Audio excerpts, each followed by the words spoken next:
Welcome to our YouTube channel.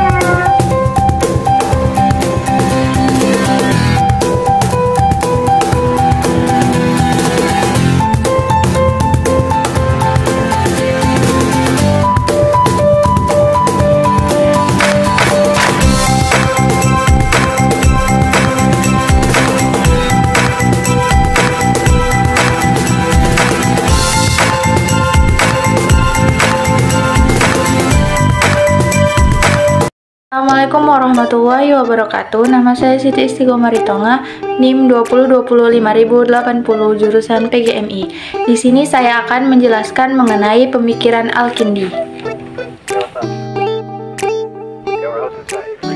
Al-Kindi merupakan filosof muslim pertama yang menyusun pemikiran filsafat Islam dengan sistematika yang jelas. Pemikiran filsafat Al-Kindi merupakan refleksi doktrin-doktrin yang diperolehnya dari sumber-sumber Yunani klasik dan warisan Neoplatonis yang dipadukan dengan keyakinan agama Islam. Al-Kindi membuka ruang pembicaraan sebagai upaya kemaduan antara doktrin filsafat dan agama. Pengetahuan tentang Tuhan oleh Al-Kindi disebut sebagai filsafat awal atau filsafat pertama. Filsafat yang mewacanakan al-haq sebagai telos yang akan mengakhiri keseluruhan kerja filsafat. Al-Kindi membagi akal berdasarkan tiap tahapan sebagai berikut. Akal yang selalu aktif merupakan inti semua akal dan semua objek pengetahuan. Akal potensial, akal yang menjamin kesiapan manusia untuk memahami hal-hal yang mungkin rasional dan membutuhkan rangsangan dari luar. Akal aktual atau akal potensial yang telah keluar dari batas potensial ketika jiwa mulai memahami hal-hal yang rasional dan abstrak. Dan akal lahir, akal yang telah serius dalam memahami hal-hal yang rasional dan mengubah sesuatu yang potensial menjadi aktual. Al-Kindi tidak membatasi peran filsafat pada pemikiran abstrak semata-mata. Sebagai muslim yang baik, dia meyakini peran penting filsafat dalam mendampingi agama. Kebenaran yang dicari oleh para filosof tidak berbeda dengan kebenaran yang disampaikan oleh para nabi kepada umat manusia. Kebenaran yang disampaikan oleh Nabi Muhammad SAW yang berkata benar dan yang diterima dari Allah bagi Al-Kindi bisa dibuktikan melalui pijakan-pijakan rasional. Dalam karyanya Kamia Kutub, Aristoteles memaparkan perbedaan antara doktrin agama dan filsafat sebagai berikut. Yang pertama, filsafat merupakan bagian dari humaniora yang dicapai para filosof melalui proses panjang pembelajaran. Sedangkan agama adalah ilmu ketuhanan yang menempati tingkatan tertinggi karena diperoleh tanpa proses pembelajaran dan hanya diterima secara langsung oleh para rasul melalui proses pewahyuan. Yang kedua, jawaban filsafat menunjukkan ketidakpastian dan memerlukan perenungan yang mendalam. Sedangkan agama lewat kitab suci memberikan jawaban yang pasti dan meyakinkan. Yang ketiga, filsafat menggunakan metode. Perkenalkan, nama saya Serina Reduli Pasihaan, NIM 202050236. Baiklah, saya akan menjelaskan tentang menyelaraskan agama dan filsafat. Al-Kindi hidup pada masa filsafat belum dikenal secara baik dalam tradisi pemikiran filsafat. Tepatnya masa transisi dari teologi tradisional kepada filsafat. Al-Kindilah orang Arab yang pertama memperkenalkan filsafat ke dalam pemikiran Arab, sehingga diberi gelar filsuf bangsa Arab. Menurut Atiyeh, dalam kondisi seperti ini setidaknya ada dua kesulitan yang dihadapi Al-Kindi. Pertama, kesulitan untuk menyampaikan gagasan-gagasan filosofis ke dalam bahasa Arab, yang saat itu kekurangan istilah teknis untuk menyampaikan ide-ide abstrak. Kedua, adanya tentangan atau serangan yang dilancarkan oleh kalangan tertentu terhadap filsafat. Filsafat dan filsuf dituduh sebagai pembuat bid'ah dan kekufuran. Untuk mengatasi kesulitan pertama, Al-Kindi melakukan beberapa hal. Yang pertama, menerjemahkan secara langsung sesuai gramatika istilah-istilah Yunani ke dalam bahasa Arab. Seperti kata hail diterjemahkan dengan tin atau tanah liat. Dua, mengambil alih istilah-istilah Yunani kemudian menjelaskan dengan menggunakan kata-kata bahasa Arab murni seperti filosof, untuk istilah Yunani filosofs atau filsuf, falsafah untuk istilah filosofia atau filsafat, fantasia untuk istilah fantasia atau fantasi. Yang ketiga, menciptakan kata-kata atau istilah baru dengan cara mengambil kata ganti dan menambahkan akhirat iyah di belakang untuk membuat atau menjelaskan abstraksi yang sulit dinyatakan dalam bahasa Arab. Yang keempat, memberikan makna baru pada istilah-istilah lama yang sudah dikenal untuk menghadapi kesulitan. Kedua, Al-Kindi menyelesaikan dengan cara menyelaraskan antara agama dan filsafat. Upaya untuk menyelaraskan agama dan filsafat ini sendiri dilakukan melalui beberapa tahapan. Yang pertama, membuat kisah-kisah atau riwayat yang menunjukkan bahwa bangsa Arab dan Yunani adalah bersaudara, sehingga tidak patut untuk saling berhubungan. Yang kedua, menyatakan bahwa kebenaran adalah kebenaran yang bisa datang dari mana saja dan umat Islam tidak perlu sungkan untuk mengakui dan mengambilnya. Kita tidak sempurna. Teori filosofis ini contoh awal pemicu ketegangan antara Plato dan Aristoteles yang memberikan keutamaan kepada konsep-konsep abstrak dan orang-orang yang memberikan keutamaan kepada pengalaman. Perkenalkan, saya Fitratul Ilmi, NIM 202050144. Sini saya akan menjelaskan tentang Al-Farabi tahun 258 sampai 339 Hijriah atau 870 sampai 950, di mana kita akan membahas tentang biografinya. Dan mana nama lengkapnya ialah Abu Nasar Muhammad bin Tarkhan, lahir di Wasit, distrik Farab, Turkestan tahun 258 Hijriah atau 339 Masehi, dari seorang ayah Persia dan ibu Turki. Sebagai anak pejabat, Al-Farabi ini memperoleh didikan yang sangat disiplin. Awal karirnya bermula, ia berkenalan dengan Sultan dinasti Hamadan di Aleppo, yaitu Syafud Daulah Al-Hamdani. Perkenalan ini membawanya sebagai ulama istana. Disinilah ia mengembangkan aktivitas filsafatnya. Namun karena pertentangan dengan politik yang berkepanjangan, akhirnya ia keluar dari istana sampai ia wafat dalam usia 80 tahun. Yang dimana karya-karya Beliau adalah filsuf besar Muslim yang banyak menyusun karya filsafat, bahkan memadukan beberapa kejanggalan-kejanggalan, terutama antara Plato dan Aristoteles. Pemikiran ini ditulis dalam buku Al-Jam'u Baina Ro'yal Al-Hakimiyah, Aflatun wa Aristo. 1. Ar-Ra'yu Ahlul Madinah Al-Fadilah, berisikan kajian politik terutama tentang konsep negara ideal. 2. Maqalat fi ma'ani al-aqal, berisikan ulasan tentang akal. 3. Al-Ibana an Gordi Aristofi Kitabi ma ba'da al-Tabi'ah, berisikan tentang ulasan mengenai metafisika Aristoteles. Konon, karya ini sangat membantu Ibnu Sina dalam memahami konsep metafisika Aristoteles. Yang keempat, Al-Mas'il Al-Falsafiyah wal Ajwibah anha, berisikan kajian tentang problematika filsafat serta solusinya, dan yang lain-lain. Yang dimana kita akan membahas pemikiran. Seperti dijelaskan di atas, pemikiran Al-Farabi ini mencakup beberapa aspek, namun dibatasi pada 3 masalah utama sebagai berikut. Assalamualaikum warahmatullahi wabarakatuh. Nama saya Lili Suryani Batubara, NIM 2020532. Baiklah, di sini saya akan menjelaskan materi tentang Al-Farabi, yang dimana nama lengkapnya ialah Abu Nasr Muhammad bin Tarkhan. Dia lahir di Wasit, distrik Farab, Turkestan pada tahun 258 Hijriah ataupun tahun 339 Masehi, dari seorang ayah Persia dan ibu Turki. Dan Al-Farabi bukan nama Karena itu, berbeda dengan Al-Kindi, Al-Farabi bukan nama Abu Nasr ataupun Apempes dalam literatur barat sebagai anak pejabat, dan Al-Farabi memperoleh didikan sebagai disiplin ilmu yaitu bahasa, sastra, logika, filsafat kepada guru-guru yang terkenal seperti Abu Bakar Al-Sarraj.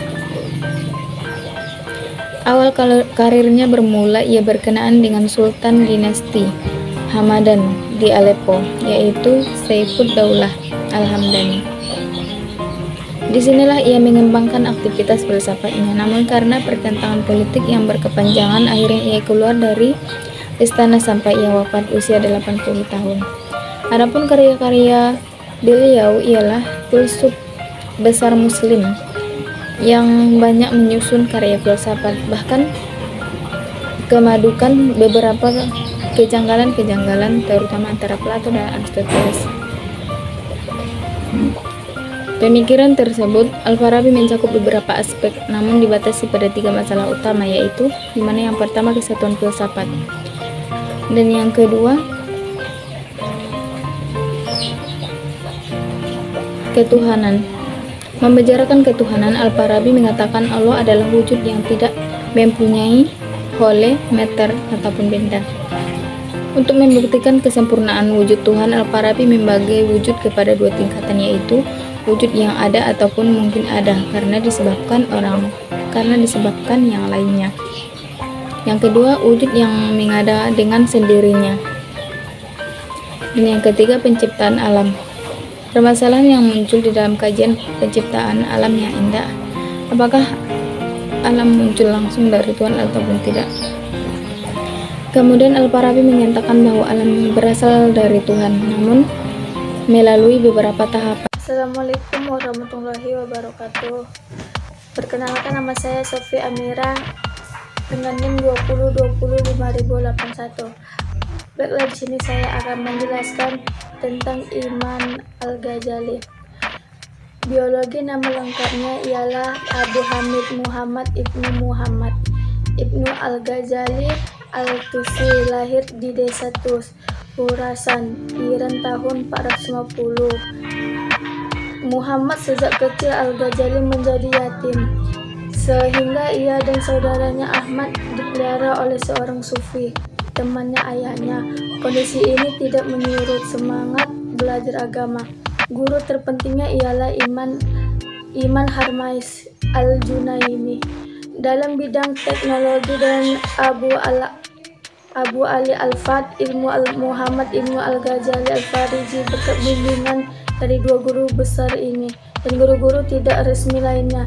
Imam Al-Ghazali terus mengadakan kajian keislaman sehingga ia menguasai dan ahli dalam sebuah disiplin Islam. Keahlian ini menyebabkan ia disegerakan hujat Islam atau kebenaran Islam dan Zain al-Din, perhiasan agama. Kehausan akan kebenaran menyebabkan Imam Al-Ghazali pernah mengalami goncangan pemikiran mengenai hubungan ketiga bidang ini. Imam Al-Ghazali membuat ilustrasi seperti sebuah permainan seperti main bola, teknologi, seseorang mendengarkan, atau permainan bola filsafat. Seorang melihat permainan bola dan tasawuf ikut main bola. Dengan begitu kebenaran tasawuflah yang paling memuaskan. Karya-karya secara kuantitas dan unifikasi, tiada filsuf lainnya yang mampu mengimbangi karya Imam Al-Ghazali. Dari sekian karya, buku terpentingnya ialah Ilyah, Ilmu Agama. Buku ini merupakan magnum opus Imam Al-Ghazali karena di dalamnya termuat pemikiran yang tentang agama. 2. Tahasawuf al-Falsafah, berisi kritik pedas terhadap filsuf baik Yunani maupun Muslim seperti dan Ibnu Sina. Penolakan terhadap filsafat ini dilakukan setelah mengadakan kajian yang mendalam terhadap filsafat melalui bukunya. Yang ketiga ialah Munkid Mil al-Dahlal atau Bismillahirrahmanirrahim. Perkenalkan, nama saya Latif Zafira, NIM 2020-50062. Di sini saya akan menjelaskan materi tentang pemikiran Al-Ghazali. Kefilsafatan yang diuraikan di sini hanya menyangkut dua masalah penting, yaitu hubungan agama dengan filsafat, ulama atau filsuf, dan teori epistemologi planet. Apa kedua pledoi ini dipandang sangat penting. Yang pertama, agama dan filsafat. Banyak anggapan yang mengatakan bahwa Imam Al-Ghazali sangat membenci dan sekaligus mengharamkan filsafat. Namun apabila pemikirannya ditelusuri lebih jauh, sebenarnya Imam Al-Ghazali tidak membenci apalagi mengharapkan filsafat. Beliau hanya mengkritik pola dan metode pikir kaum filsuf, ketidaksimpatiannya terhadap filsafat, karena menurutnya terhadap tiga problem filsafat yang jelas bertentangan dengan ajaran Islam, yaitu yang pertama, kekadiman alam. Menurut filsafat, alam bersifat kadim karena tiada awal bagi keberadaannya. Kedua, ketidakbangkitannya jasad pada hari kiamat karena berbangkit hanya roh saja. Tuhan tidak mengetahui hal-hal kecil atau juzi karena pengetahuan Tuhan bersifat umum atau kuli. Dalam tiga problem ini, bagaimana Imam Ghazali menentang filsafat? Karena ketiga bidang ini tidak dikompromikan dengan nas-nas Al-Quran. Penerimaan filsuf terhadap tiga pandangan ini menyebabkan mereka telah keluar dari agama Islam atau kafir. Sayangnya, para loyalis Imam Ghazali belakangan ini mengadakan generalisasi sehingga menyimpulkan bahwa Imam Ghazali menentang filsafat secara keseluruhan, bahkan mengharamkannya. Ini merupakan distorsi yang kelak menyebabkan aktivitas filsafat di dunia Islam mengalami stagnasi yang menyedihkan.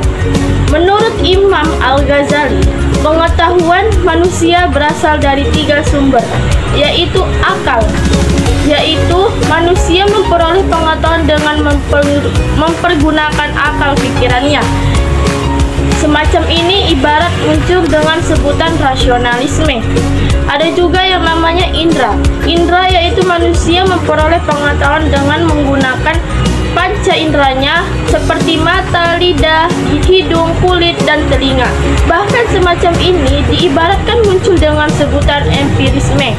Dan yang ketiga, hati sebagai pengetahuan atau makrifah yang tertinggi, yaitu manusia memperoleh pengetahuan dengan mempergunakan hati atau zawak melalui emanasi atau isyraq atau pancaran Tuhan melalui luh mahfuz yang di dalamnya terdapat citra semuanya yang ada. Baik, di sini kita akan masuk ke pembahasan Ibnu Rushd. Biografi. Nama lengkapnya ialah Abu Al-Walid Muhammad Ibnu Ahmad Ibnu Rushd.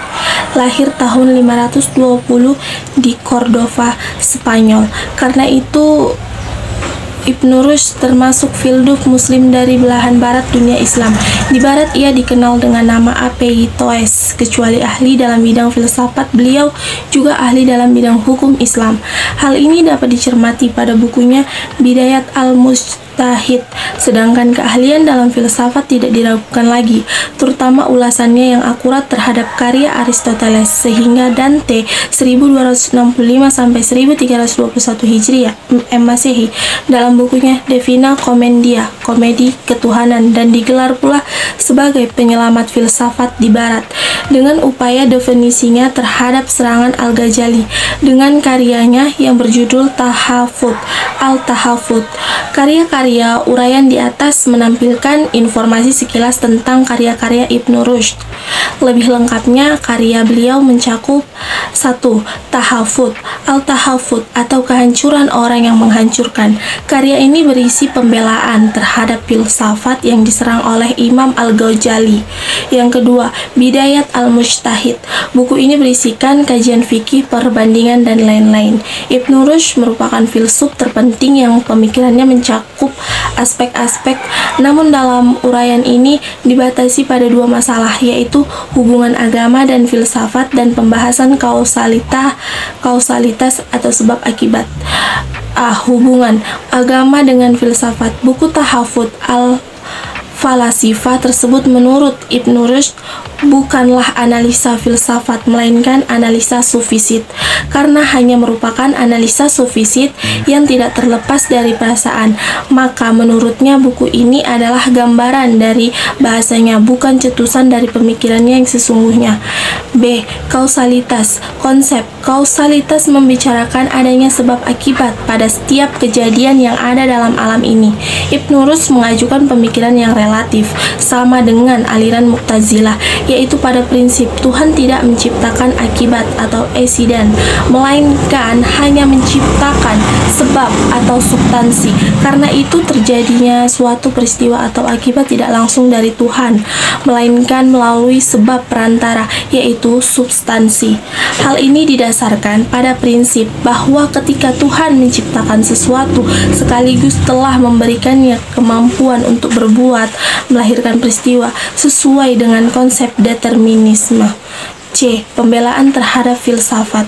Dalam bukunya Tahafut al-Tahafut, Ibnu Rushd mengadakan pembelaan terhadap filsafat, khususnya terhadap 3 persoalan yang diklaim Imam Al-Ghazali sebagai penyebab kekafiran, yaitu kekadiman alam, pengetahuan Tuhan yang kulli, dan berbangkitan jasmani pada hari kiamat. Menolak kritik Imam Ghazali tentang kekadiman alam. Menurut Ibnu Rushd, alam memang kadim karena tidak ada nas yang menolaknya. Bahkan terdapat nas yang menyatakan kekadiman alam, dalam arti tidak diciptakan dari tiada. Menjawab kritik Imam Ghazali bahwa Tuhan tidak mengetahui yang juz'i, partikular, hanya kulli atau umum. Ibnu Rushd mengatakan bahwa Imam Ghazali salah menafsirkan, karena filsuf tidak pernah mengatakan demikian. Para filsuf hanya mengatakan bahwa pengetahuan Tuhan dan manusia tidak sama tentang juz'i.